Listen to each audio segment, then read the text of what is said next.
Remember your mercies, O Lord, and with your eternal protection, sanctify your servants, for whom Christ your Son, by the shedding of his blood, established the Paschal mystery, who lives and reigns forever and ever. Amen.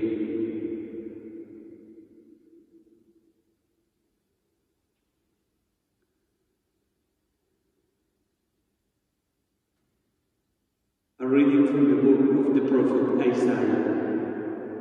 See, my servant shall prosper.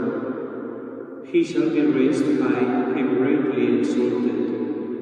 Even as many were amazed at him, so marred was his look beyond human semblance, and his appearance beyond that of the sons of man. So shall he startle many nations.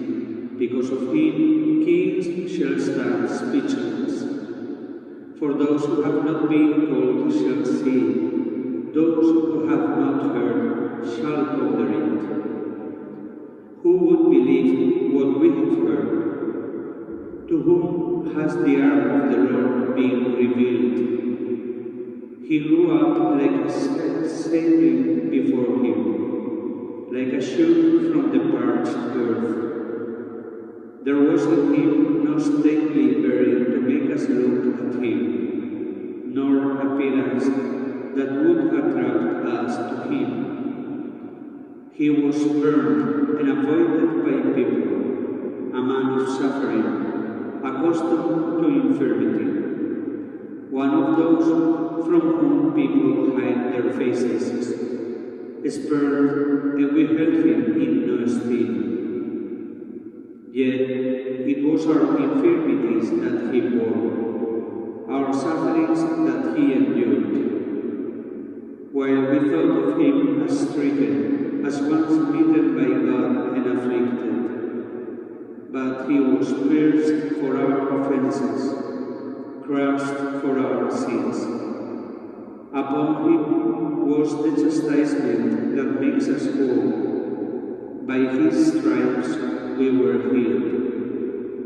We have all gone astray like sheep, each following his own way. But the Lord laid upon him the guilt of us all.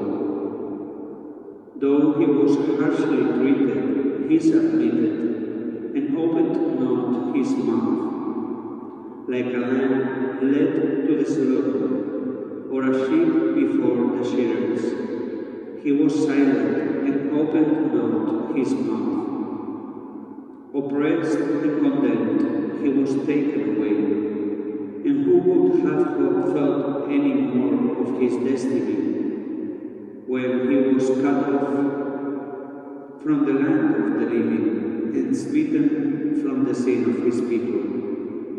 A grave was assigned him among the wicked, and a burial place with evildoers, though he had done no wrong, nor spoken any falsehood.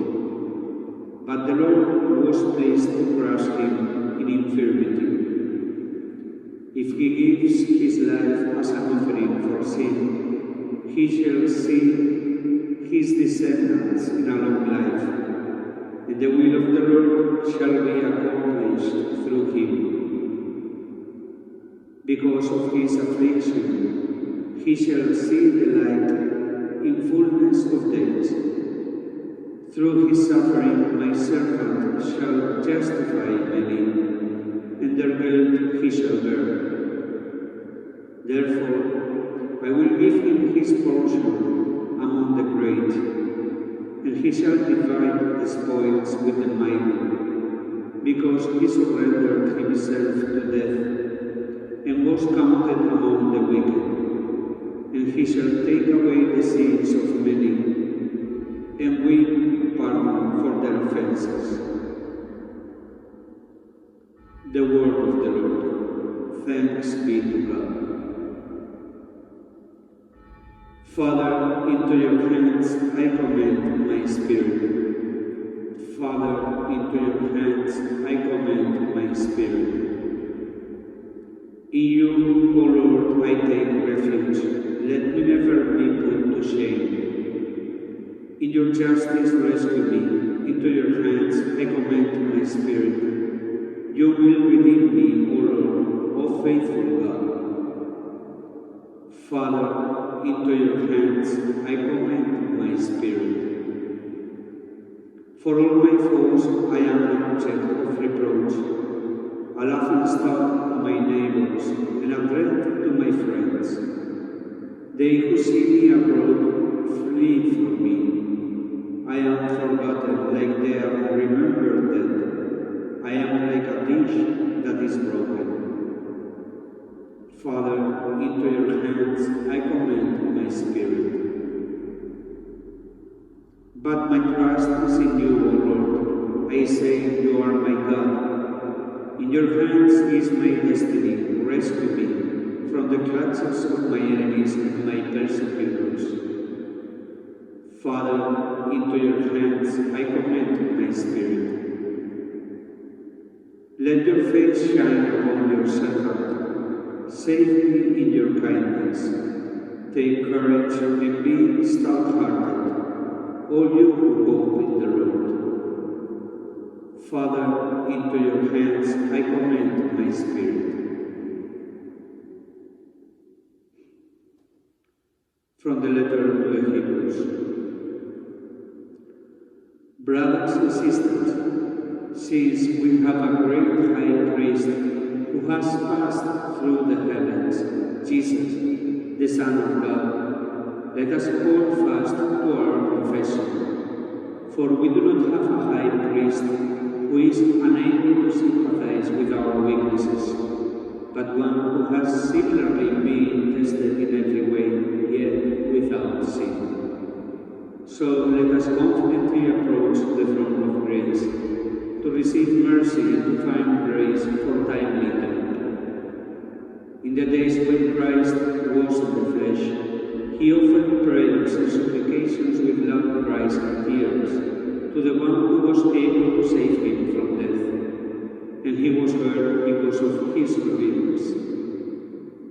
Son though he was, he learned obedience from what he suffered, and when he was made perfect, he became the source of eternal salvation for all who obey him. The word of the Lord. Thanks be to God.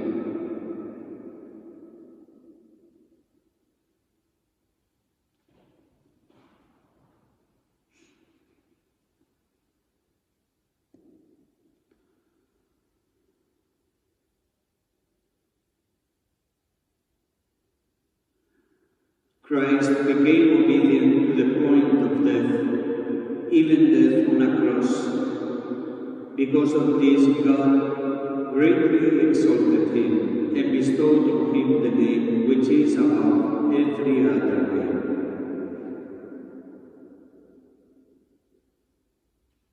Now we do not make the sign of the cross, and we do not answer the first time, "Glory to you, Lord." The Lord be with you. A reading from the Holy Gospel according to St. John. Jesus went out with his disciples across the Kidron Valley to where there was a garden, into which he and his disciples entered. Judas, his betrayer, also knew the place, because Jesus had often met there with his disciples. So Judas got a band of soldiers and guards from the chief priests and the Pharisees, and went there with lanterns, torches, and weapons. Jesus, knowing everything that was going to happen to him, went out and said to them, "Whom are you looking for?" They answered him, "Jesus the Nazarene." He said to them, "I am." Judas, his betrayer, was also with them. When he said to them, "I am," they turned away and fell to the ground. So he again asked them, "Whom are you looking for?"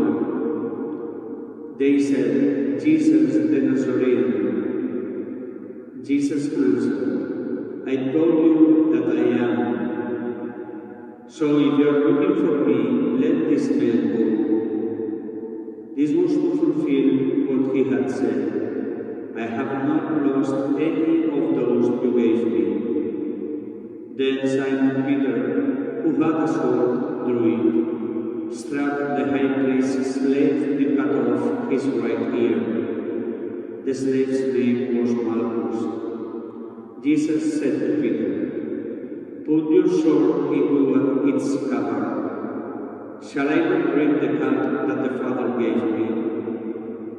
So the band of soldiers, the tribune, and the Jewish guards seized Jesus, bound him and brought him to Annas first. He was the father-in-law of Caiaphas, who was a high priest that year. It was Caiaphas who had counseled the Jews that it was better that one man should die rather than the people. Simon Peter and another disciple followed Jesus. Now the other disciple was known to the high priest, and he entered the courtyard of the high priest with Jesus. But Peter stood at the gate outside. So the other disciples, the acquaintance of the high priest, went out and spoke to the gatekeeper and brought Peter in. Then the maid who was the gatekeeper said to Peter, you are not one of this man's disciples, are you? He said, I am not. Now the slaves and the guards were standing around a charcoal fire that they had made because it was cold and were warming themselves. Peter was also standing there keeping warm. The high priest questioned Jesus about his disciples and about his doctrine. Jesus answered him, I have spoken publicly to the world. I have always taught in a synagogue or in the temple area where all the Jews gather. And in secret I have said nothing. Why ask me? Ask those who heard me what I said to them. They know what I said. When he had said this, one of the temple guards standing there struck Jesus and said, is this the way you answer the high priest? Jesus answered him, if I have spoken wrongly, testify to the wrong. But if I have spoken rightly, why do you strike me? Then Annas sent him bound to Caiaphas, the high priest. Now Simon Peter was standing there keeping warm, and they said to him, you are not one of his disciples, are you? He denied it and said, I am not. One of the slaves of the high priest, a relative of the one whose ear Peter had cut off, said, didn't I see you in the garden with him?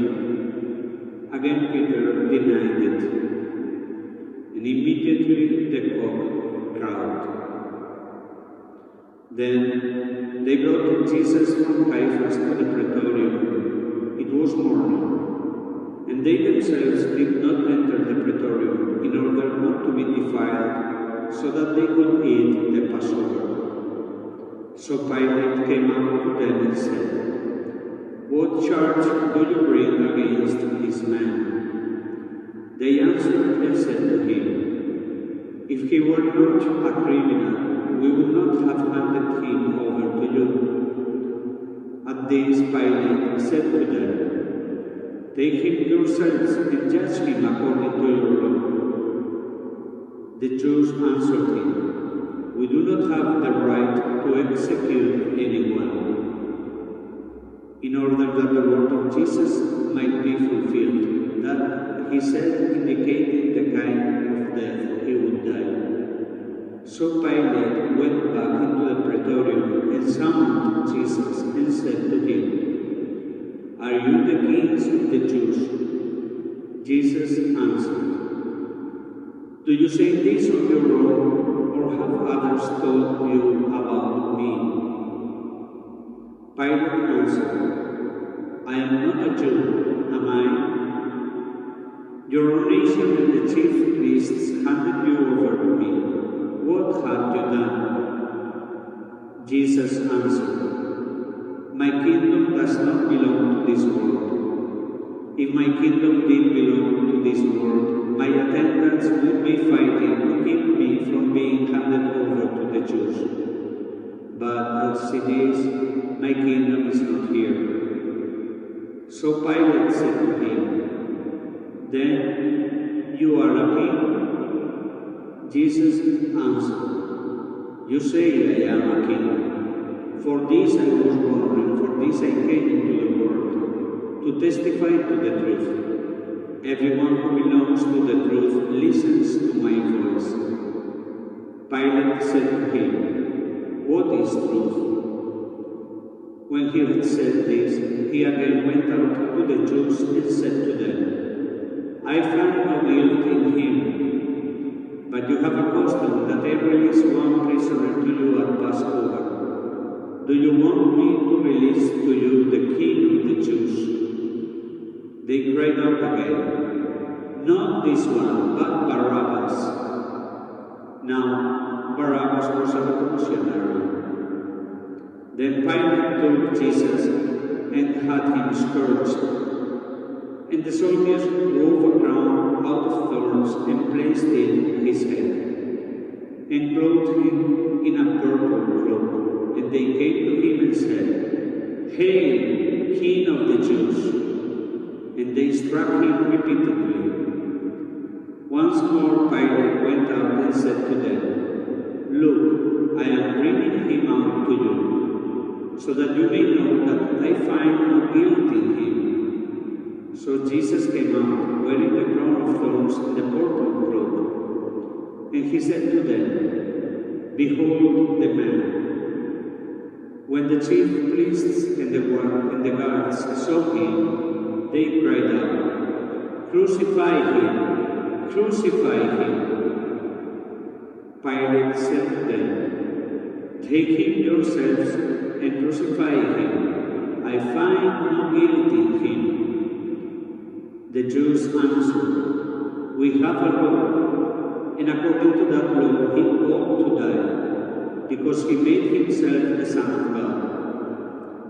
Now, when Pilate heard this statement, he became even more afraid, and went back into the praetorium and said to Jesus, Where are you from?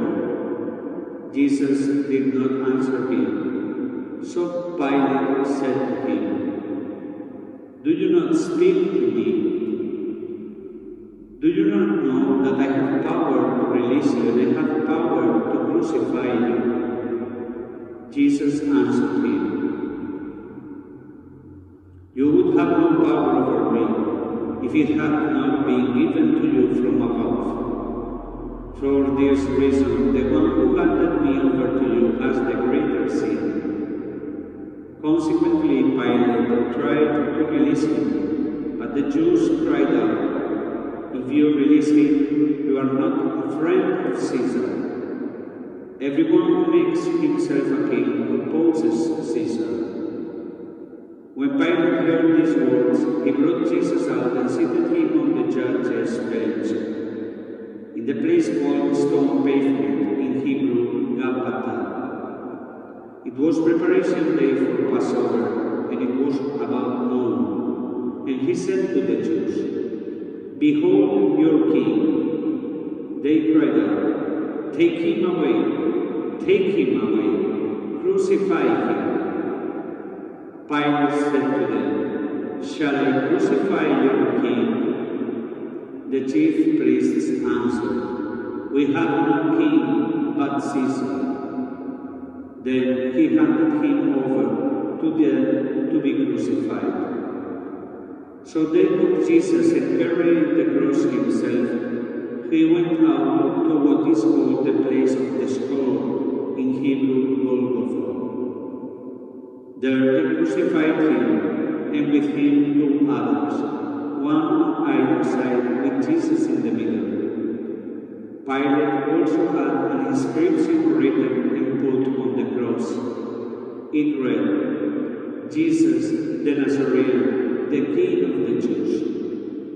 Now, many of the Jews read this inscription because the place where Jesus was crucified was near the city. And it was written in Hebrew, Latin, and Greek. So the chief priests of the Jews said to Pilate, "Do not write the King of the Jews, but that he said, 'I am the King of the Jews.'" Pilate answered, "What I have written, I have written."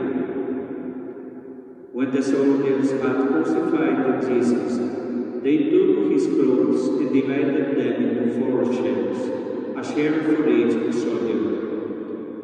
They also took his tunic, but the tunic was seamless, woven in one piece from the top down. So they said to one another, "Let's not tear it, but cast lots for it to see whose it will be, in order that the passage of Scripture might be fulfilled that says, 'They divided my garments among them, and for my vesture they cast lots.'" This is what the soldiers did. Standing by the cross of Jesus were his mother and his mother's sister, Mary, the wife of Clopas, and Mary of Magdala. When Jesus saw his mother and the disciples there whom he loved, he said to his mother, "Woman, behold your son." Then he said to the disciple, "Behold your mother." And from that hour the disciple took her into his home. After this, aware that everything was now finished, in order that the Scripture might be fulfilled, Jesus said, "I thirst." There was a vessel filled with common wine. So they put a sponge soaked in wine on a sprig of hyssop and put it up to his mouth. When Jesus had taken the wine, he said, "It is finished." And bowing with his head, he handed over the Spirit. We all kneel down as a sign of respect to the death of Jesus.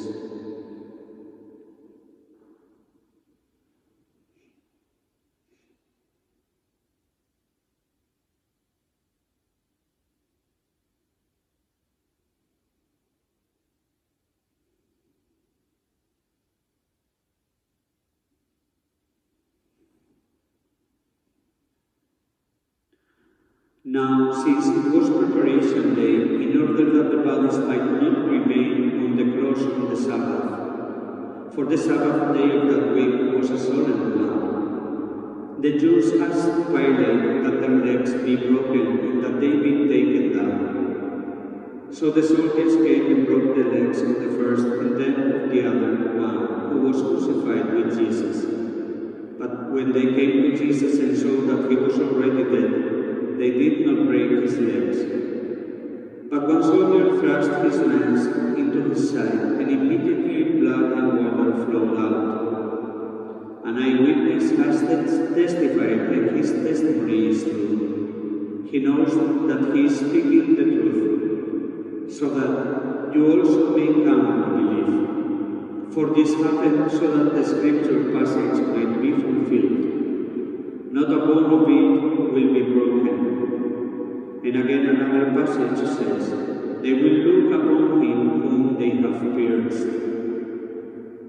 After this, Joseph of Arimathea, secretly a disciple of Jesus for fear of the Jews, asked Pilate if he could remove the body of Jesus, and Pilate permitted it. So he came and took his body. Nicodemus, the one who had first come to him at night, also came bringing a mixture of myrrh and aloes, weighing about 100 pounds. They took the body of Jesus and bound it with burial cloths along with the spices, according to the Jewish burial custom. Now in the place where he had been crucified there was a garden, and in the garden a new tomb, in which no one had yet been buried. So they laid Jesus there because of the Jewish preparation day, for the tomb was close by. The Gospel of the Lord. Praise to you, O Lord Jesus Christ.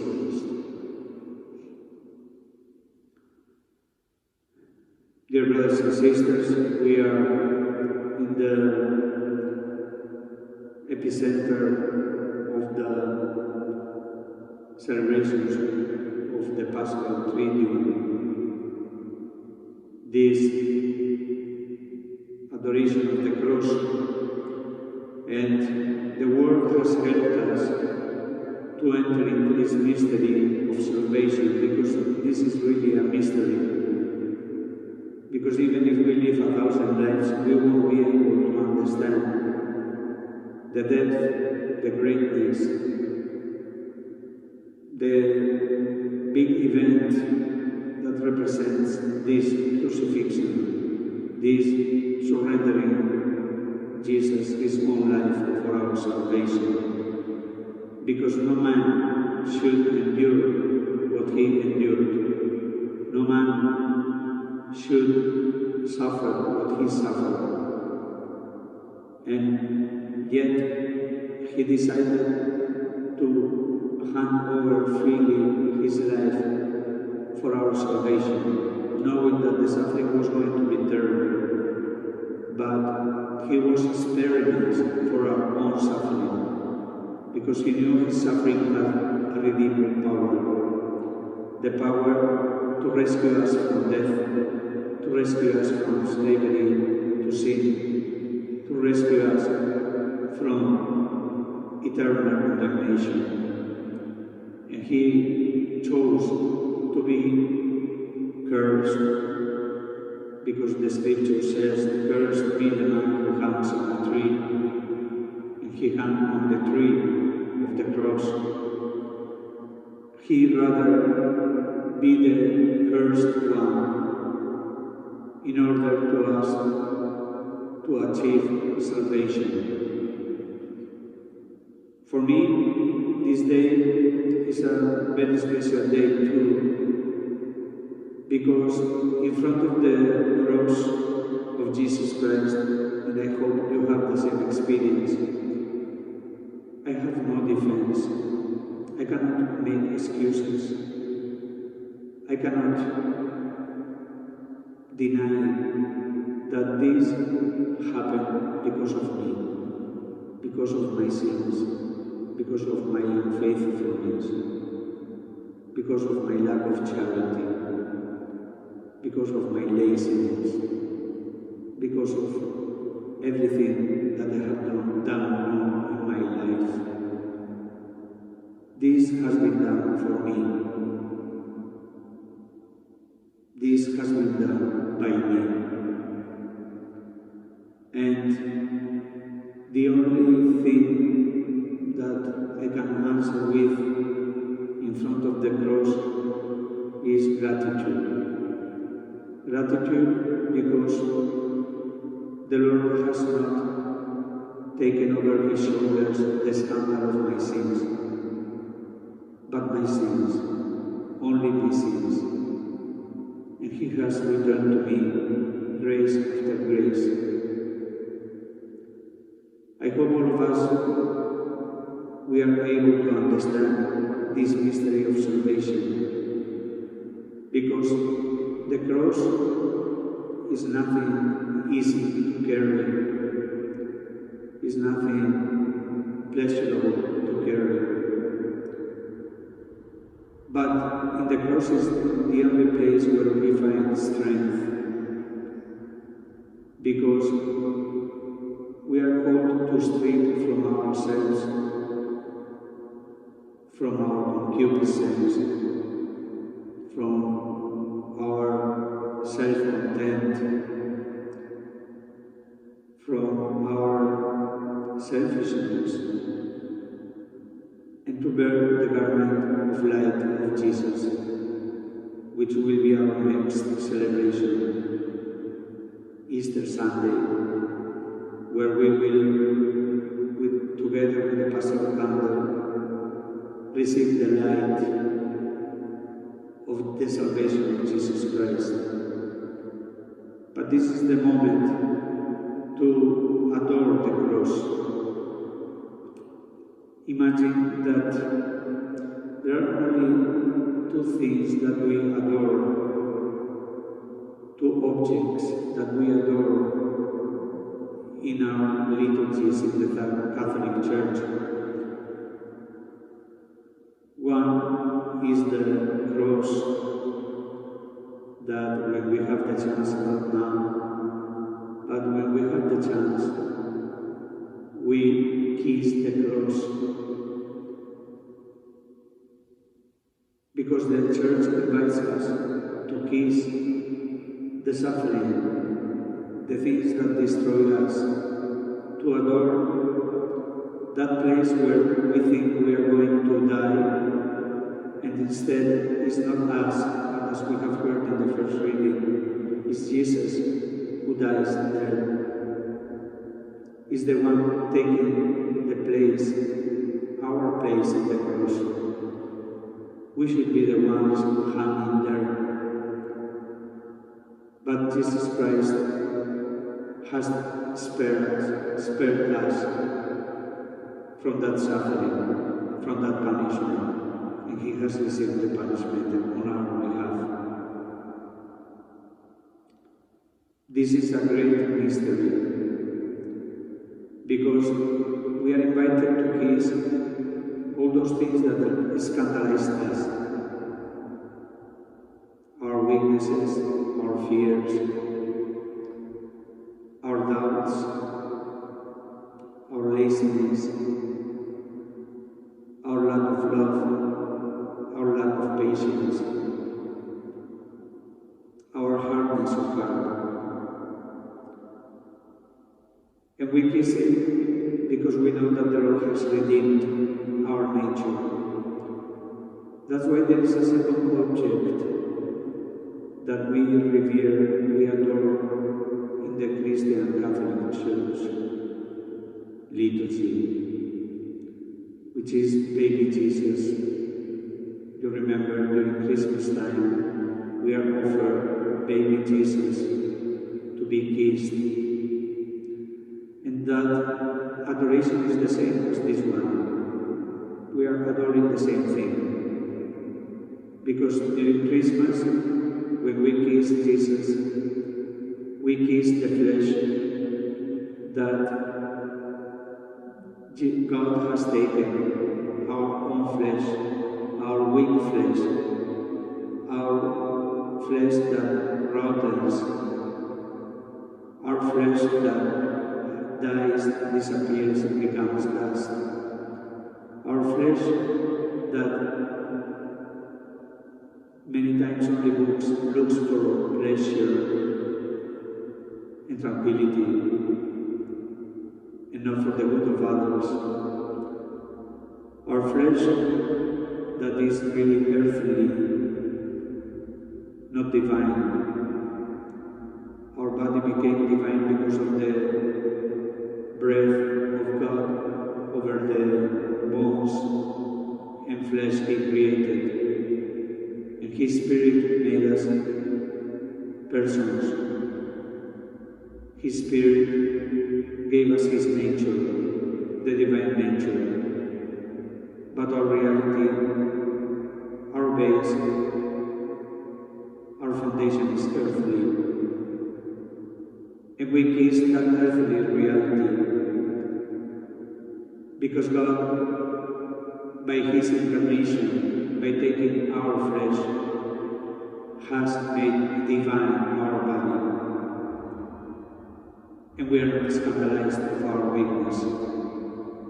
And that's why we kiss baby Jesus.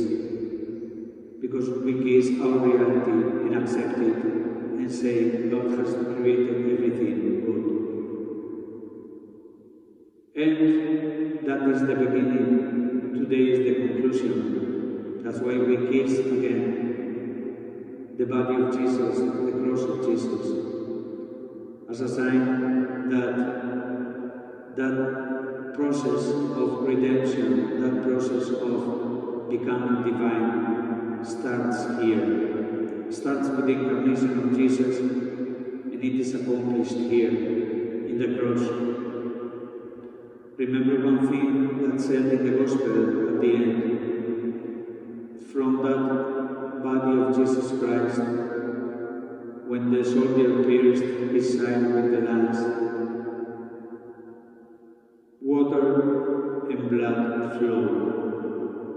What are those water and blood? Is the birth of the church. The church was born from the side of Jesus, from his body.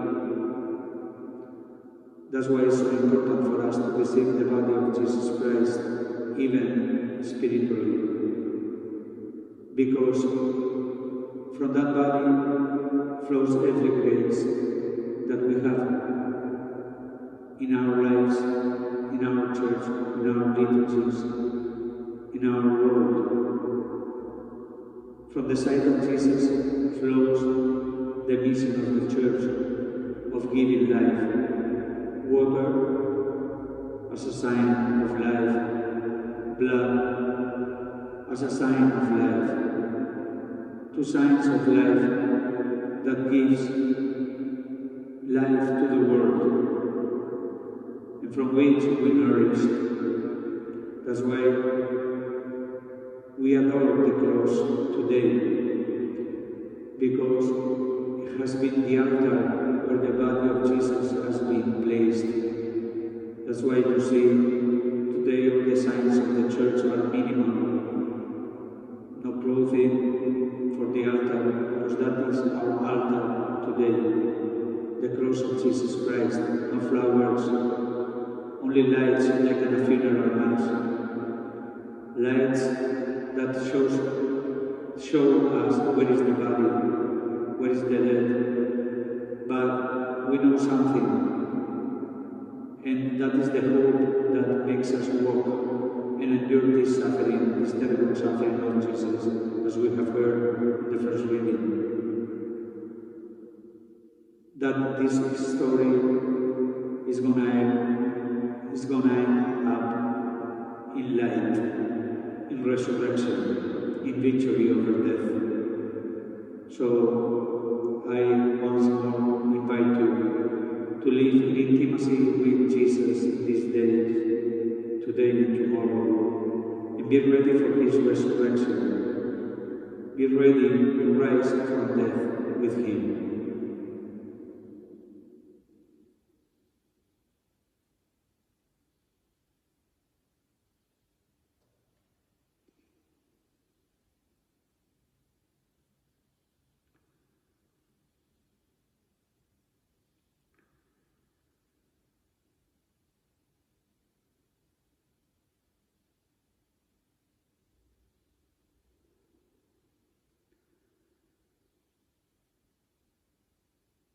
Let us pray, dearly beloved, for the Holy Church of God, that our God and Lord be pleased to give her peace, to guard her, and to unite her throughout the whole world, and grant that, leading our life in tranquility and quiet, we may glorify God the Father Almighty.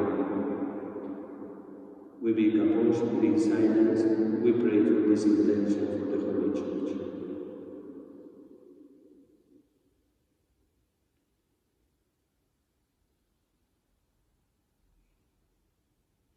Almighty and ever-living God, who in Christ revealed your glory to all the nations, watch over the works of your mercy, that your church, spread throughout the world, may persevere with steadfast faith in confessing your name. Through Christ our Lord. Amen.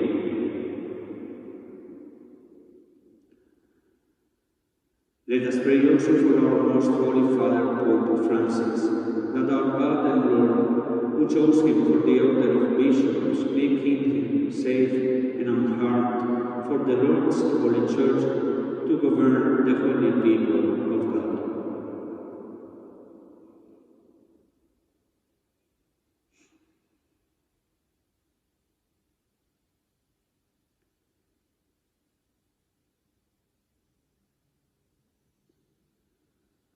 Almighty ever-living God, by whose decree all things are founded, look with favor on our prayers, and in your kindness protect the Pope chosen for us, that under him the Christian people, governed by you, their Maker, may grow in merit by reason of their faith, through Christ our Lord. Amen.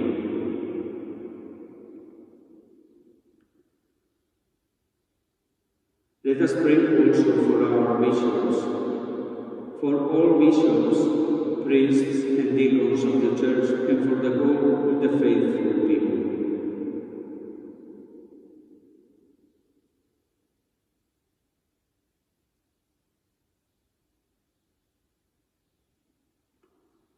Almighty and ever-living God, by whose Spirit the whole body of the Church is sanctified and governed, hear our humble prayer for your ministers, that by the gift of your grace all may serve you faithfully. Through Christ our Lord. Amen. Let us pray also for catechumens, that our God and Lord may open wide the ears of their inmost hearts and unlock the gates of his mercy, that having received forgiveness of all their sins through the waters of rebirth, they too may be one with Christ Jesus our Lord.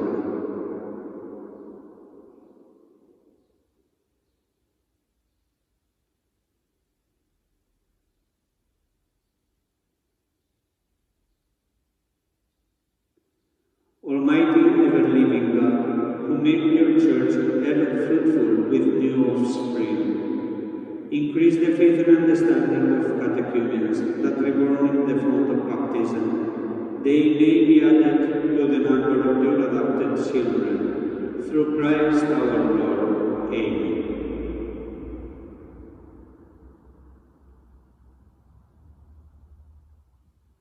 Let us pray also for all our brothers and sisters who believe in Christ, that our God and Lord may be pleased, as they live the truth, to gather them together and keep them in his one Church.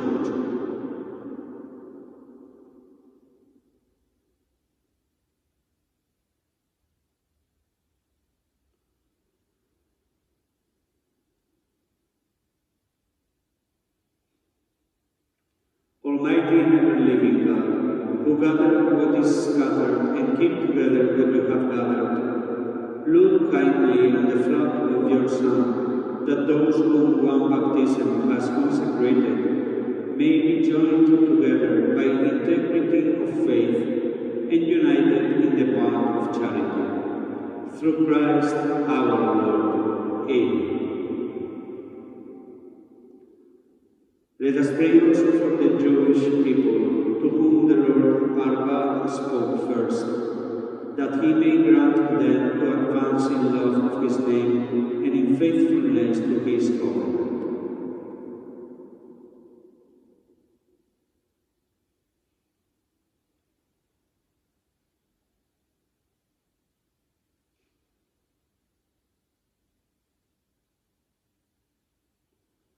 Almighty ever-living God, who bestowed your promises on Abraham and his descendants, hear graciously the prayers of your Church, that the people you first made your own may attain the fullness of redemption, through Christ our Lord. Amen. Let us pray also for those who do not believe in Christ, that enlightened by the Holy Spirit, they too may enter on the way of salvation.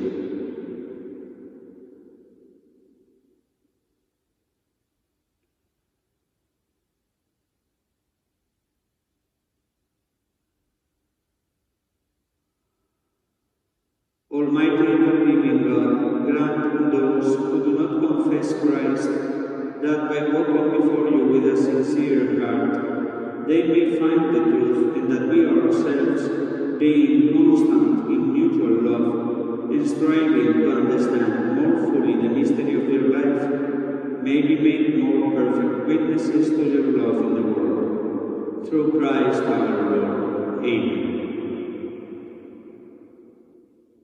Let us pray also for those who do not acknowledge God, that following what is right in sincerity of heart, they may find the way to God Himself.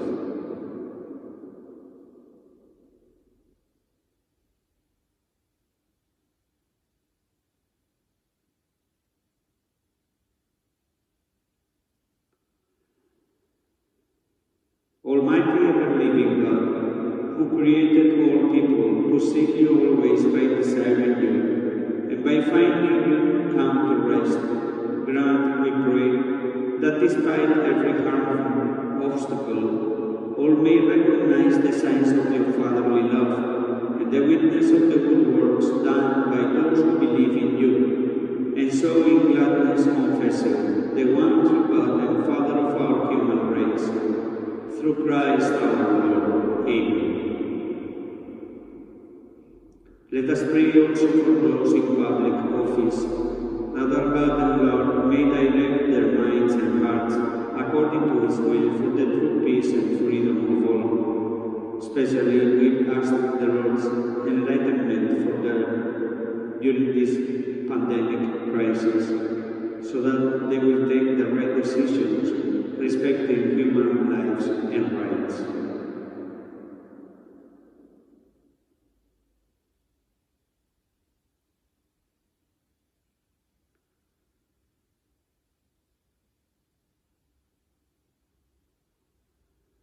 Almighty ever-living God, in whose hand lies every human heart and the rights of peoples, look with favor, we pray, on those who govern with authority over us, that throughout the whole world, the prosperity of peoples, the assurance of peace, and freedom of religion may, through your gift, be made secure.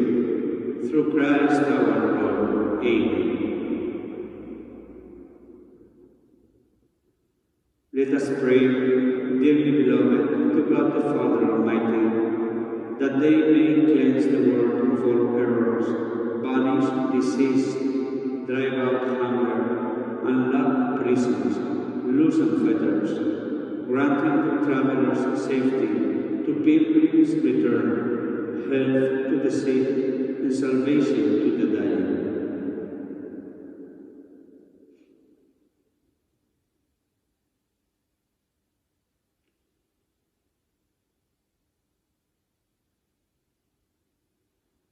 Almighty ever-living God, comfort of mourners, strength of all who toil, may the prayers of those who cry out in any tribulation come before you, that all may rejoice, because in their hour of need your mercy was at hand. Through Christ our Lord. Amen.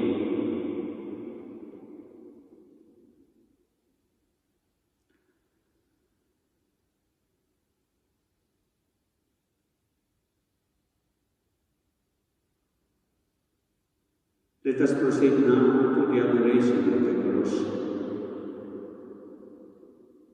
Since we cannot make the procession with the candles, we have already these cross here that cannot be moved. So I will exalt the cross by singing, you will respond.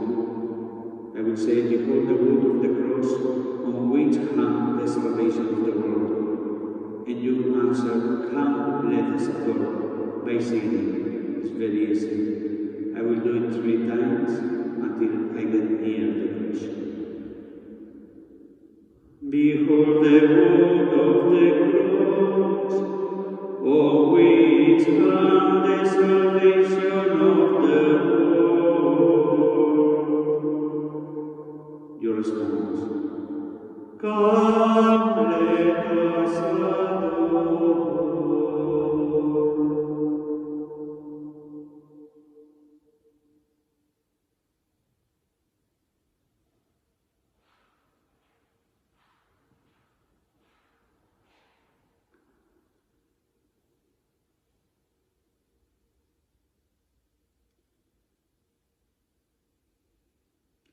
Behold the wood of the cross, where it hung the salvation of the world.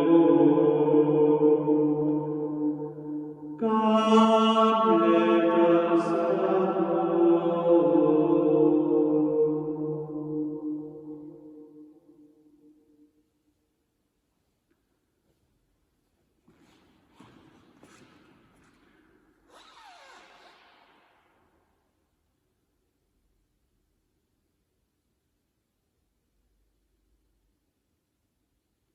Behold the wood of the cross, from where it hung the salvation of the world.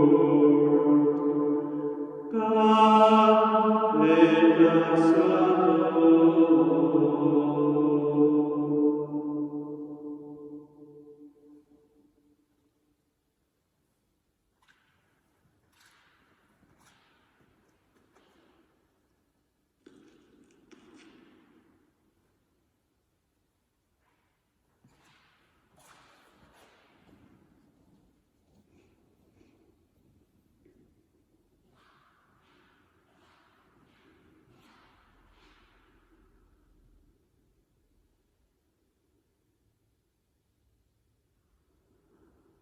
We adore your cross, O Lord. We praise and glorify your holy resurrection.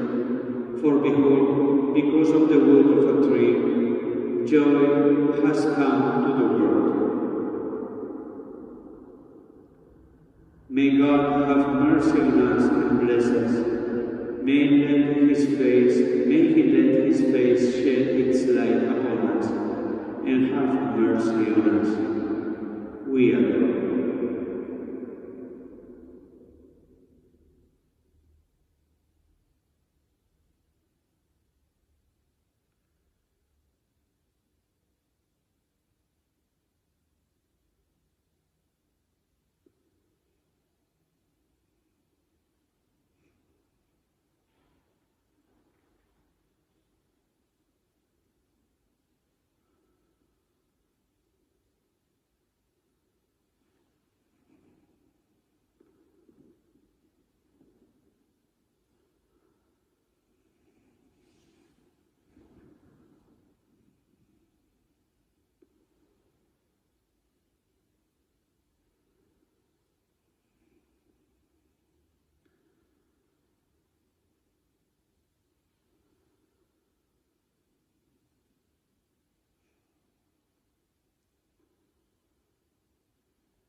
At the Saviour's command, informed by divine teaching, we dare to say, Our Father who art in heaven, hallowed be thy name. Thy kingdom come, thy will be done on earth as it is in heaven. Give us this day our daily bread, and forgive us our trespasses, as we forgive those who trespass against us. And lead us not into temptation, but deliver us from evil.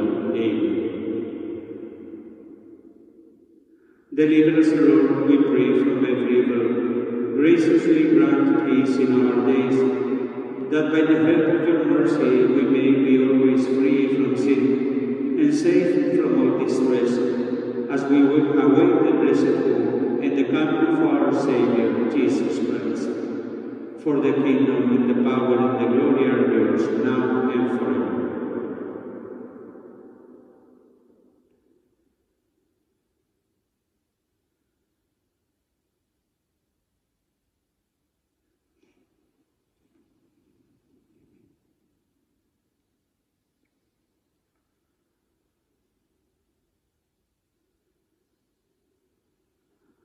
Behold the Lamb of God, who takes away the sins of the world. Blessed are those called to the supper of the Lamb. Lord, I am not worthy that you should enter under my roof, but only say the word, and my soul shall be healed. May the body of Christ keep us for eternal life. Amen.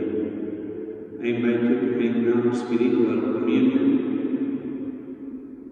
praying fervently for the Lord to enter into your heart, into your body, into your spirit, and asking Him that you may obtain the benefits of this holy sacrament.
Let us pray.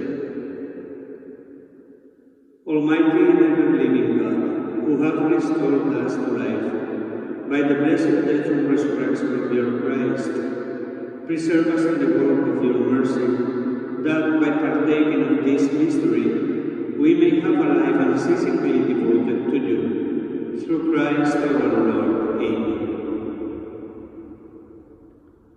Before the dismissal, I invite you to keep this day praying also tomorrow. If you can make some fasting, would be good.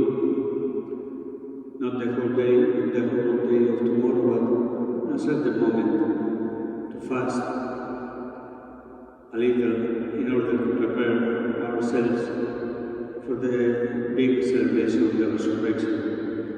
But spend the day praying as much as you can. We will finish the celebration without signing ourselves. I will bless it, but we will not make the sign of the cross. And as soon as we finish the celebration, I invite you to pray, to have a crucifix at home, kiss it and pray a little in front of the crucifix. Bow your heads and ask for God's blessings. Make abundant blessing, O Lord, we pray, descend upon your people who have honored the death of your Son in the hope of the resurrection. May pardon come, comfort be given, holy faith increase, and everlasting redemption be made secure. Through Christ our Lord.